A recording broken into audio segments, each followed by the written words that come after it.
Hey guys, how's it going? Onrich here, and a very warm welcome to a new Ziggo Pro League video on the channel. We'll be covering the highlights from the Austrian Grand Prix in this video, and after the fantastic result at Suzuka picking up a second place there, it's time to hopefully do well again. I felt a little bit the same how I felt like at Suzuka when entering this race. So I wasn't too confident in quali, hopefully can do a better job in the race. Now I have done my homework, because on the left of your screen you can see the current championship standing. So in 4th place there behind Overdijking, just 1 point behind Overdijking, and Allard van der Wal is the guy who is called Matis in game and is absolutely destroying the field. I wouldn't expect anything else today, to be honest, from him. He always seems to be out of our league, at least out of my league. But hopefully we can again try to do the best that we can. And last time round that was 2nd place, and I really think 2nd place is the maximum that you can achieve when Matis is also in your lobby, as we started our qualifying lap, because he is that fast. So your 2nd is basically best of the rest, and if we can pick up a 2nd place here, that would be awesome. But again, like I said, in qualifying I wasn't feeling too confident. A little bit of a lock-up there coming to turn 3, I believe that is. The air is wide open then for the run down into turn 4. Currently in 6th place in quali as Matis sets another fastest lap, 105.218. That's the target to beat. Then turn 4 downhill section, very important corner to get right. But again, like I said, currently in 6th place, 30 seconds to go on the clock, and I don't really think this lap is looking all that tidy. Currently 105.7 on the board, half a second down on Matis, and then at the end of the 2nd sector I was again down. I said to myself, you know what, this is not gonna be it. I'm gonna prepare myself one more time for one more lap, and if we don't get this right, we'll most likely be starting 7th or lower. So there's a lot of pressure here on this final run. The format of this qualifying was as follows. In the first stint I did 2 laps, and in this final stint here I'm doing 2 laps as well. So we've got one more lap on the board, 5 seconds to go when crossing the start finish line. Turn 1, 4th gear, take a lot of the inside curve there. Quite stable, quite sweet through there. Took it relatively safe, because if you go too wide on the exit of turn 1 you pick up a warning for corner cutting and you will have an invalidated lap time. Turn 3 then, purple in the 1st sector, that's good news. Hitting the apex there nicely on the power. The air is wide open for the run down into turn 4. Like I said before, turn 4 going downhill in braking. And what I did notice in practice is Matis again improves his lap time. What I noticed in practice is that you don't want to go early for the apex there here. You want to take a late apex, then go early on the power, because when you do that you carry a lot of speed here onto the full throttle section. Coming into the next corner, 5th gear then. Relatively alright there, don't touch the inside curb. Then the final sector to go, currently 600 sub on my own time, which isn't too much to be honest, and we have been demoted down into P9 already. 2 more corners to go then, total commitment into this right-hander, 6th gear, touch the inside curve, make sure you don't extend on exit. Again 5th gear, hard on the power, don't extend on exit once again. The air is wide open for the very short run to the line, and it's a 105.375, so in the end found 3 tenths in the final sector, which was absolutely crucial. And to be fair, there was a little bit of a fist bump at the end of that run. I know, I'm 2 tenths down on the leader, which is a massive gap around the short track like this. But there was a lot of pressure on that final run. And to be honest, at the end of the 2nd sector, I knew that there was a lot of time left to be found in the 3rd sector, in the final sector. But to have such a final sector in the end saved me from, starting further down. And 3rd place gives a good, I think it's a good prospect for what's coming in the race. Our teammate KLM, by the way, is starting from last place because he picked up a grid penalty last time round. We're on the grid. 5 red lights are on already. Let's see how the start goes. This is usually a weak point of me, the starts, but this time it is relatively alright, I think. Although, having said that, Flores Weiss already up on our inside of turn 1. Here he goes. You see the markers there. I keep it around the outside, a little bit of oversteer there, but so far so good. With that said, Flores Weiss is still alongside us heading into turn 3. This will be. There he is. So can I swing it around the outside? That's the question. Maybe perform a switchback, but I brake very late in fact. Keep it on track, unlike Raikkonen did in real fun. Little bit of contact there with Flores on the exit, and in the end he does manage to get by us. Even though I braked very late for turn 3. I thought I had him around the outside there, but he stuck it on the inside quite nicely. So actually we have lost a place there at the start, which is obviously not good at all. Ian Bestein behind us then, going from 3rd down to 4th. The initial getaway wasn't too bad this time round, but I think going into 2nd gear I still generated too much wheel spin, which gave Flores a good run on the inside of turn 1. One thing that I'm going to mention straight away is that I did make a few setup changes. Well, a few setup changes. I think I made one primary setup change, well, not two actually, for the race here. Because again, like I did at Suzuka, if you have seen the Suzuka video, you know that I did this as well. I went one click higher on the rear wing to give more stability, and I also went, I think, one quick click higher on the front anti-roll bar, which also should give some stability in the race. And that was something that I did at Suzuka, and I did like it. It makes you a little bit slower in qualifying, I do believe, but I think it's an overall more solid base that you get when you're driving the race. And of course the race is 71 laps long. That is more, those 71 laps are more important than one qualifying hot lap, of course. I wasn't too worried at this point, by the way. I know that Metis is leading. Currently Gemso is actually sticking quite nicely with Metis.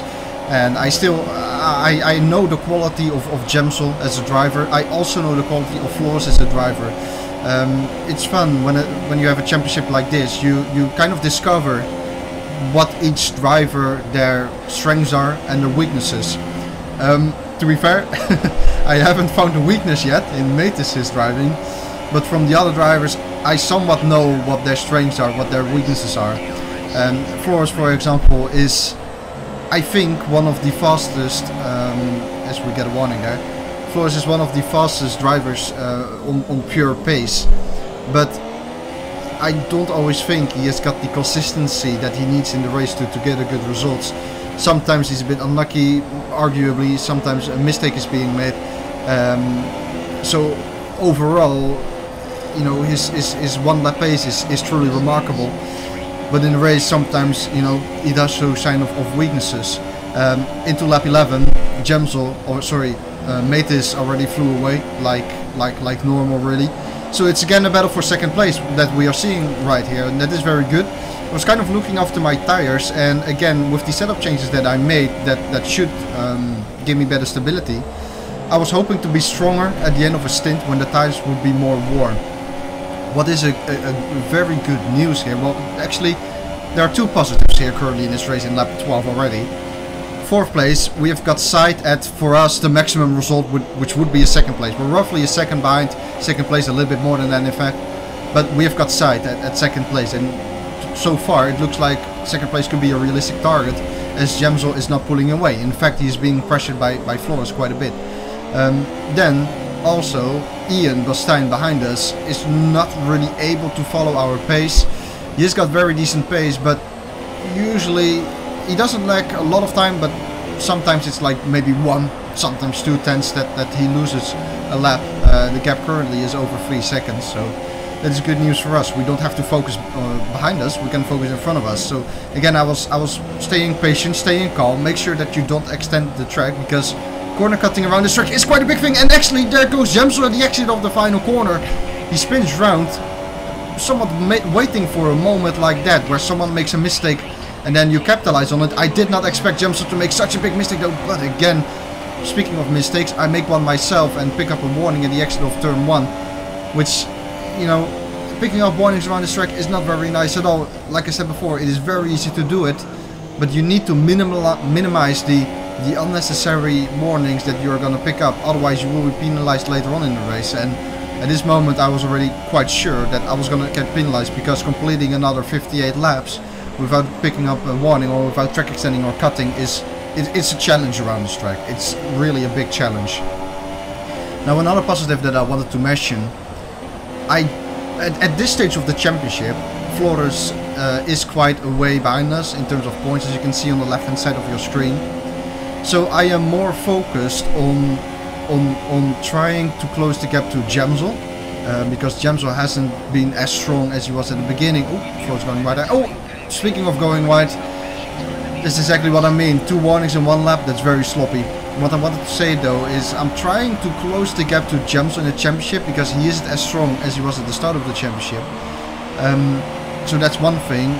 Secondly, overdiking is 5th place or lower. So we are doing well in terms of the people around us, and that was something that I paid most attention to. I knew if at some stage in this race I was gonna battle with Floris, I know that I would try to overtake him, but at the same time I'm not gonna take any unnecessary risks. And that is something that I have learned in previous championships as well, consistency, getting consistent results can bring you so far in a championship. I think second place at Suzuka previous week was our best result. But before that, the position I'm in the championship, 4th place, only 1 point behind 3rd place, is because I try to score as consistently as possible.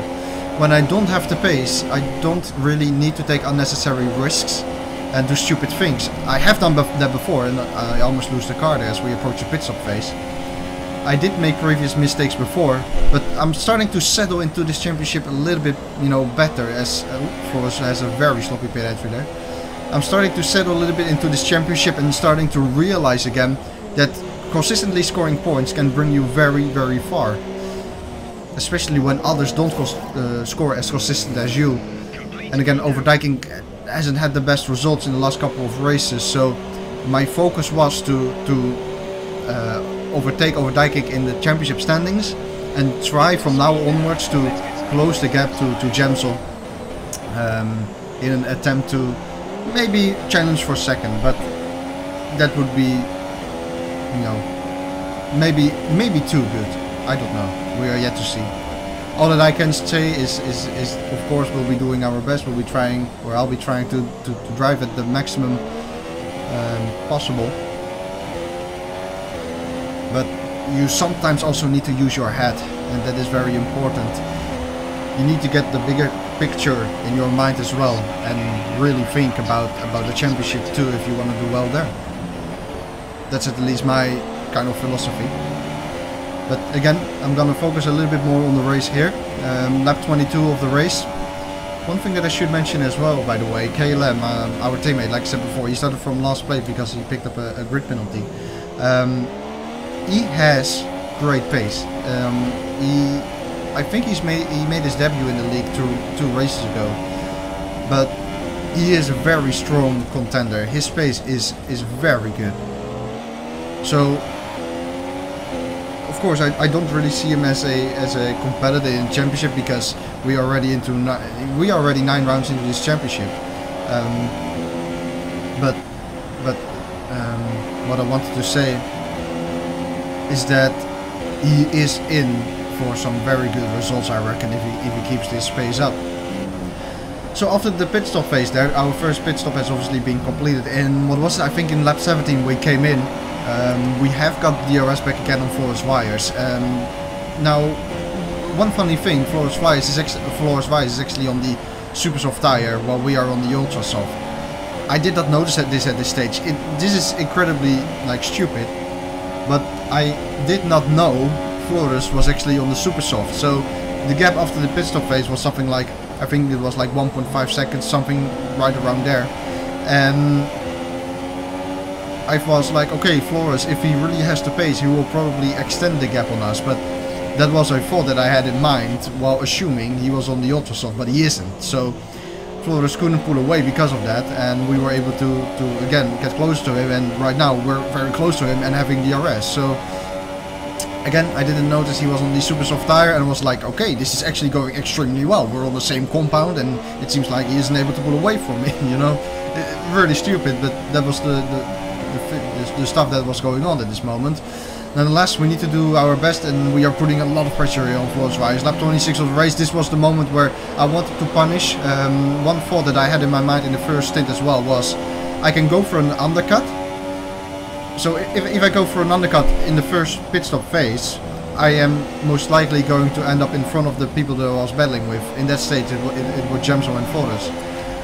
I'll probably end up in front of them, but they may, since it's a two-stop, they may undercut in the second pit stop and then end up in front of me for the final stint. So what I was thinking was, I'm not going to perform an undercut in the first pit stop to actually be in front for the second stint, because they will most likely do an undercut then for the final stint, for the second pit stop, and then they will be ahead for the final stint. I was like, I'm not gonna make an undercut in the first pit stop, but in the second pit stop rather. Because if you do it in the second pit stop and you successfully manage an undercut, you'll be ahead for the final stint. And obviously, you rather would like to be in front of someone for the final stint compared to the second stint, the middle stint of the race. So, if I am going to attack Flores, if I were going to attack Flores, it was at this stage of the race. Because if I stick close to him now, I can probably go for an undercut, and if I were to overtake him, I'll probably go again early into the pit lane just to cover an undercut from him and make sure that I am in front of him for the final stint of the race, because I noticed that overtaking around this track wasn't very easy. Actually, it wasn't very easy for me, because I do think that the setup that I chose with the higher rear wing did compromise my top speed just about enough to not really get a solid move in, or at least it was very hard to get a solid move in. Luckily though, so far we have only picked up one penalty, and the last couple of laps have been very clean. This is a stage of the race where I'm driving very clean, very controlled, and again, I thought Flores was on the ultra soft tire, so I had a lot of confidence that at some point in this race I was going to end up in front of Flores and hopefully not give that away anymore. Pretty much like we had with lockdown at Suzuka, where I was feeling very much in control of the situation. I was waiting for the right moment to do the right thing in order to get in front. It was the same scenario here, but then I was actually, you know, fooling myself by not realizing that Flores is on the super soft tire, which could mean, by the way, he will go for the ultra soft tire in the final stint, or he will do 2 super soft stints. But if I were Flores right now, I'll probably go for the ultra soft at the end. I don't know. We'll see. We'll see. Lap 29 of the race. We're not even halfway yet. So again, putting a lot of pressure on Flores here. Mates in the meantime has absolutely flown away. He is not even inside anywhere. Well, he is actually. I saw him there on the exit of turn 3. A little bit of a look on the inside of turn 3 here. Very late on the brakes. Not a lot of room being given, but just about enough for his Via sticks around the outside of turn 3. Turn 3 actually is a very interesting corner. Sticking it around the outside there will allow you to get earlier on the power and carry more speed onto this straight, which is exactly the reason why Flores stayed ahead of us. I tried to go for the inside there, but Flores was doing well there at squeezing us on the apex. Not squeezing us too much, all fair and square. But yeah, very, you know, well, not very, but quite a clever defending maneuver. Because I had to perform a very short radius there. I had to go very tight on turn 3, in turn 3. And like I said, if you have more of an outside line into turn 3, if you miss the apex, so to say, you can get earlier on the power and carry more speed onto the straight that heads down for turn 4. Lap 30 then, again, nowhere near halfway, but right now we do skip actually past the halfway mark in this race. We open up lap 40, the gap to Flores, just under a second. After that moment where I was putting a lot of pressure on Flores, we again backed out a little bit and actually almost losing the car there on the curb of turn 1, the exit curb of turn 1. And that's how our tires are quite worn at this stage compared to Flores' super soft tires. We are losing quite a bit of time to him as well. The gap now 1.2 seconds. What I noticed as well, by the way, and this was something that really surprised me. At the end of the first stint, I was also slower compared to the start of my stint. And I thought it would actually be the opposite in terms of comparing ourselves with other people. I thought other drivers would be fast at the beginning but slow at the end. Or slower at the end at least. And I thought I would be a little bit slower at the start but faster in the end because of the setup change that I made, which should improve the stability of the car.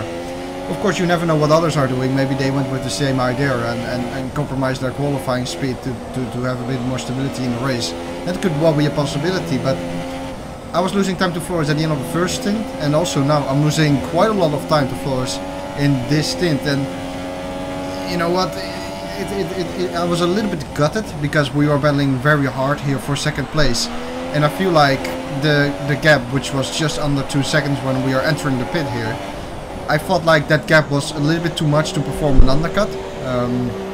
I think if Flores is smart, he will most likely pit this lap and respond to our undercut, and the gap was big enough, I think, or the gap is big enough, I think, for him to still get out in front of us when he pits this lap.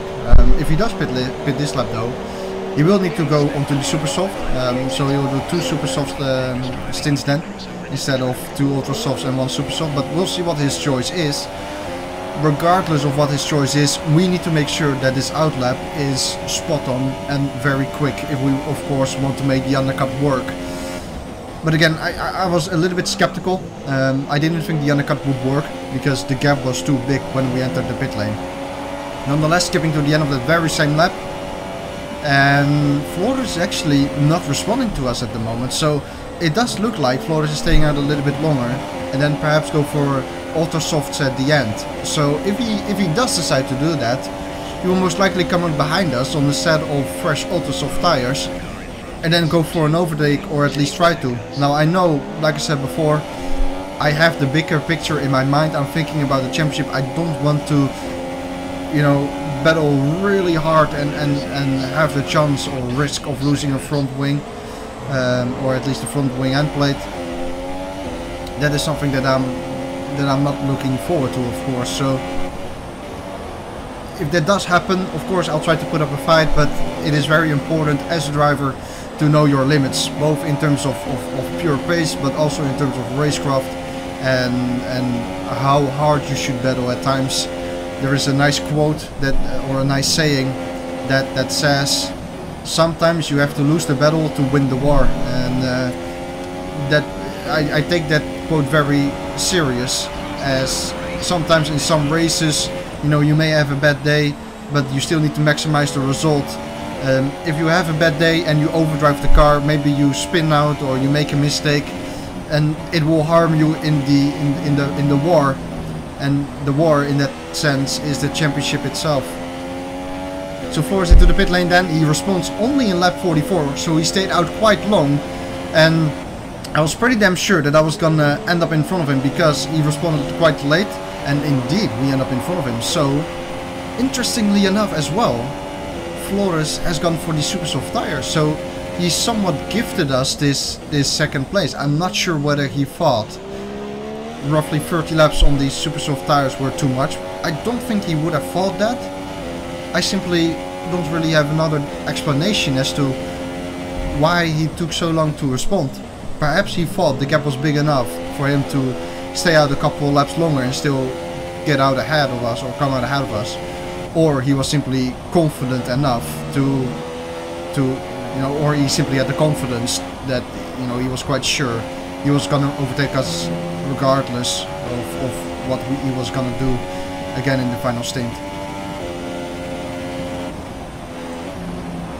So lap 45 of the race, and our mirrors are filled with Force India. The Force India Flores Y is opening up lap 46. Again, if he tries to go for it, so be it. I'll try to put up a fight. I'll try to defend as best as I can, but I need to keep the bigger picture in mind and do well in the championship. So far, we're in second place. If Flores overtakes us, we'll be in third. It is still solid points. We'll be gaining points on Gemsel and on overtaking as well. So here we go, lap 46 of the race, as Flores does a dummy on the inside of turn 3, trying to form a switchback, get earlier on the power here. But keep in mind, Flores has got the RS, so it makes it very hard here to make a move. And actually, Flores performing there the dummy into turn 3. He indeed got past. I tried to do the same, but again, it was more or less to scare him off, not to go for the move there and risk a crash or a collision.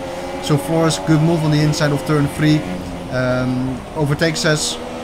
I tried to perform a switchback again, like I said before. Flores went a little bit deep, which has to be expected when you make a move on the inside there and you brake late. But the switchback wasn't as strong, as effective as I thought it would be.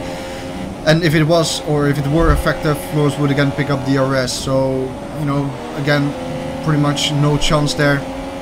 I could have braked later, obviously, but so be it. Lap 47 on the race. We'll see now whether we can stick with Flores or whether he pulls away. There we go. I was gonna mention this as well.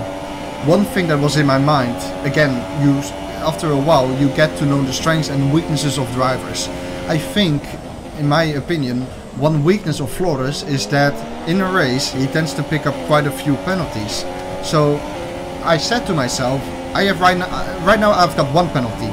In the last, I don't know how many laps, but in the last couple of laps we have been driving incredibly clean. I think lap 47, this lap, we picked up a warning, and it was the first warning in maybe 30 laps, maybe even more. So we were driving incredibly clean. I know right now that I've got a 3-second penalty attached to my name, so to say. But knowing Flores as a driver, he picks up quite a few penalties sometimes. So I was saying to myself, if I can stick with Flores quite well here, and he has more penalties than I have, then in the end of the race, I might again be in front of him. However, I do need to make sure myself that I also don't pick up penalties, of course. Because if I now start to pick up penalties as well, what's the point of sticking with him when he has perhaps got the same amount of penalties as I have? And here we go, lap 50 of the race. Again, this is one of those moments in the race where, you know, you are incredibly stupid. You've been driving clean for over 30 laps, and all of a sudden you start to pick up penalties again. To be fair, a 6-second penalty around this track, I can deal with that. It's alright. Picking up 2 penalties around this track is not too bad. Of course, it's not nice and stuff, but it's not too bad. Lap 68 of this race, and we seem to be pretty much settled for 3rd place. Or are we? Because again, you don't know how much time or how many time penalties Flores has got behind his name. Pay attention as well, by the way, to the gap to Ian Belstein and the rest of the field. It is roughly 25 seconds, which is good. It shows that the pace in the race here for this race was not too bad. And now look at this. Look at that. Lap 68 of the race. 3 more laps to go, and you pick up such a silly penalty. Like, it honestly makes me embarrassed when I see it. It's so unnecessary to do that. Very, very stupid. And to be fair, if Flores has more penalties than we have got, and the penalty we just picked up in lap 68, if that penalty turns out to be the penalty that puts me behind Flores, I have every single right to be very, very disappointed in myself and the way I treated the last couple of laps in terms of penalty, especially considering the fact that I am able to drive very clean around this track, you know, because we did that in the middle stint very well. But in the final stint again, I don't know what it is, but for some reason you pick up penalties again. Maybe I was too keen on trying to stick with Flores. Maybe the race, you know, was, well, of course, it are 100% races, so it are very long races, and sometimes you have moments in the race where you kind of course you don't fall asleep, but you kind of don't pay as much, you aren't as concentrated, let's put it like that, as you could be potentially when you're concentrated at your maximum. However, crossing the line, what is sure is that we'll be picking up 3rd place, so another podium place. I am very happy with that. Kept the Flores in the end, 3.7 seconds, and remember what I said, that one penalty indeed in lap 68 was the difference between us picking 2nd place and 3rd place. So, you know what, I can continue making up a long story about this, but I think the point is clear to you guys as well. Things like that are very stupid, period. So here we go, the middle stint there. Oh, we did pick up penalties somewhere in the 30s, but, or sorry, a warning, not a penalty. But overall, that middle stint was incredibly clean. Can happen, you know, it can happen, but it is silly, like I said, period.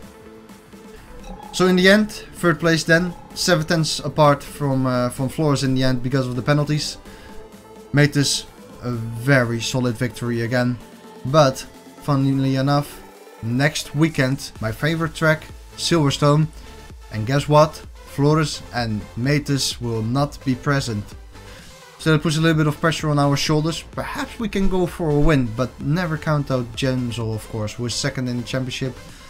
He is a very fast driver on raw pace, but you never know. Maybe we can fight for a victory there. We'll see. Again, what is important is to consistently score podiums. That can bring you very far, as we have settled and gained 3rd place in the championship. Thanks all for watching. If you have enjoyed the video, I would sincerely appreciate a like. Take care of yourselves and see you next time at Silverstone. Goodbye.